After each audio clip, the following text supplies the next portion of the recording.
Dopo 3 pareggi consecutivi, la Ciriale torna alla vittoria, ottavo risultato utile di fila, nono se si conta anche il pareggio cancellato con l'Acragas, superando un Sambiase Maidomo e mettendosi in tasca una buona fetta di salvezza. Vittoria importante contro un Sambiase che non viene allo stadio Ace Galatea per regalare uova di Pasqua, anzi, lo spiega dopo 4 minuti Umbaca che pennella una punizione imparabile alle spalle di Zizzania. Un colpo che stordisce la squadra di Chianese che ci mette un po' a riannodare le fila della partita e non viene aiutata neanche dal mediocre direttore di gara Decimo di Napoli, la cui direzione non influisce sul risultato ma risulta decisamente miope in area di rigore, lascia giocare infatti al 18° quando Vasil viene tamponato a 2 passi da Grisendi. Chi è in vena di regalare uova di Pasqua è invece proprio il portiere ospite Grisendi, che nel tentativo di intervenire fuori area su un lancio pericoloso dalle retrovie ne offre uno a Rodio che ringrazia, lo scarta e si mangia anche la cioccolata facendo 1-1 e secondo gol personale consecutivo.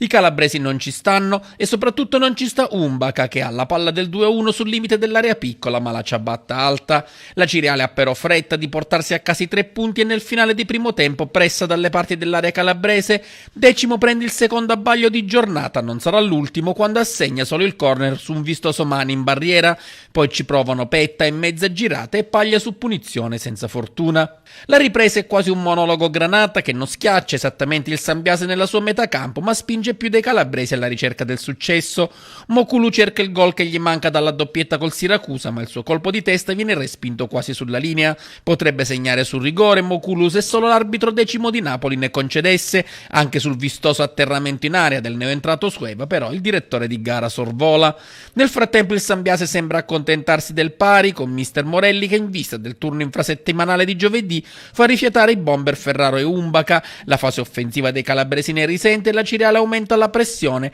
anche se i calabresi hanno un'occasionissima proprio col neoentrato Gassamà che grazie ai Granata su un'uscita imprecisa di Zizzania. Capito che non si può contare sulla buona vena del direttore di gara, Capitan Petta decide di mettersi in proprio, fa le prove generali del gol con un colpo di testa alto di poco, poi lo trova, il gol della vittoria, il numero 5 Granata, con un'altra perentoria inzuccata che piega le mani a Grisendi.